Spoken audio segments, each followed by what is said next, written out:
Were you surprised by the number of photos of Bill Clinton in the Epstein files? And can you commit to their By full... what? And were you surprised by the number of photos of Bill Clinton in the Epstein files? And can you commit to their full release by the end of the year? Some of the victims were protesting that too many of them were redacted. I know there are a lot of people that are angry about all of the pictures of other people, you know, but I think it's terrible. Look, I like Bill Clinton. I've always gotten along with Bill Clinton. I've been nice to him, he's been nice to me. We've always gotten along, respect him. I hate to see photos come out of him, but this is what the Democrats, mostly Democrats, and a couple of bad Republicans are asking for. So they give you their photos of me too. Everybody was friendly with this guy, either friendly or not friendly, but they, you know, he was around. He was all over Palm Beach and other places. The head of Harvard was his best friend, Larry Summers, and Bill Clinton was a friend of his. But everybody was.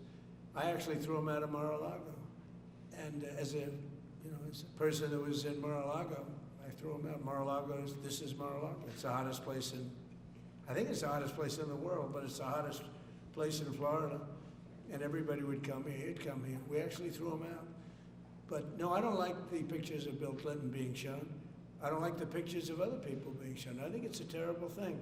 I think Bill Clinton's a big boy, he can handle it, but you probably have pictures being exposed of other people that innocently met Jeffrey Epstein years ago, many years ago, and they're highly respected bankers and lawyers and others, and they'll end up, because of guys like Massey, who's a real lowlife, whose polls are down to about 9%, by the way, in the great state of Kentucky. If you look at Kentucky, Kentucky is such a great place, but I don't know, they've got a couple of people on there that are very strange in terms of leadership, but Massey's a loser, and he likes it, and then he works with the Democrats. He's just being used by the Democrats, because what this whole thing is with Epstein is a way of trying to deflect from the tremendous success that the Republican Party has. Like, for instance, today we're building the biggest ships in the world, most powerful ships in the world, and they're asking me questions about Jeffrey Epstein. I thought that was finished.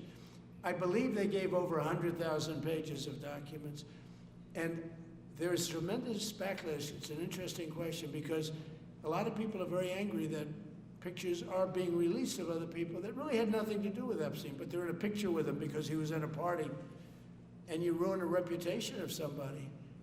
So a lot of people are very angry that this continues.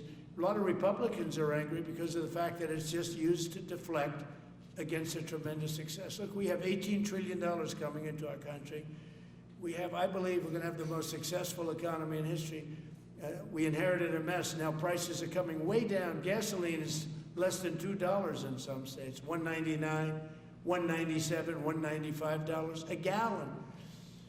$1.95. Think of that. A gallon. Nobody ever thought they'd see that. They don't want to talk about that. They want to talk about Epstein. And the problem is a lot of Democrats are being caught up in the web, like Larry Summers. Larry Summers was the head of Harvard. He's now been forced to resign from every board he's on, and he was thrown off the Harvard board. He was at Epstein's Island a lot. I wasn't. I never went there, by the way. But fortunately, it's nice.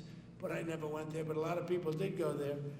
But instead of talking about the battleships, or instead of talking about most favored nations drugs, we're bringing down drug prices like at a level that has never even been thought of, by thousands.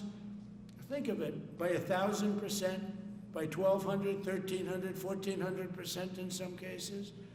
A drug that sells for $10 in London is costing $130 in New York.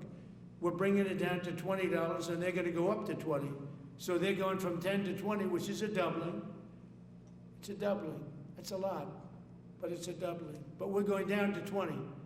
So we're going down, if you can do your own math, but it's 2,000%, 3,000%.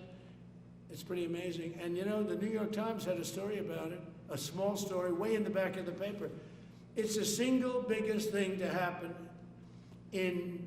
with respect to drugs probably in 50 years. It's never been anything like this. In my first term, I was able to get drug prices down 0.25%. It's the first time in 28 years that they went down. 0.25%. I'm so proud of myself. Now we're doing them 2,000%, 1,500%, 1,200%. That pill that sold for $130 will now be selling, as an example, for $20. Because the rest of the world took advantage of us. Without tariffs, I could have never done it. I called up the heads of the countries. As an example, France, I spoke to a very good man, President Macron of France. And I said, Emmanuel, you have to raise your drug prices. He said, no, no, no, we will not do that. I said, you have to. He said, no, I don't want to do that. Look, you're asking me if we go to $10 to $20, you're going to come way down to 20. We don't want to do that. Now, in all fairness, no other president even tried. But if they did try, there was actually a fake story in stupid USA Today. I didn't even think they'd make it anymore. I haven't. But I saw a story where Biden was trying to do this. Biden never tried to do it. Biden didn't know he was alive. He never tried to do it. But they're taking it from $10 to $20. So he would say, and the other leader said the same thing. No, no, we won't do it. I said, no, no, you're going to do it 100%.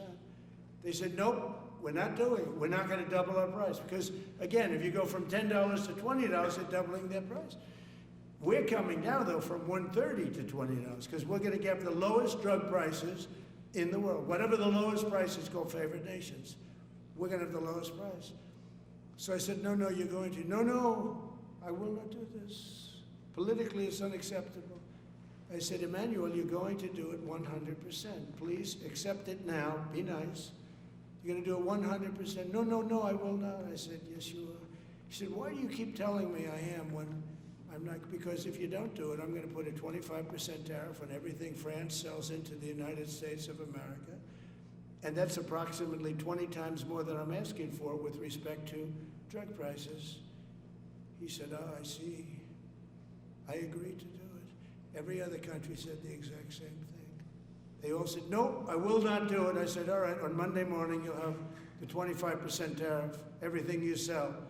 In the case of France, it was wine, champagne, cars, everything they sell. It's 25 to 30 times the price of what we're talking at 25%.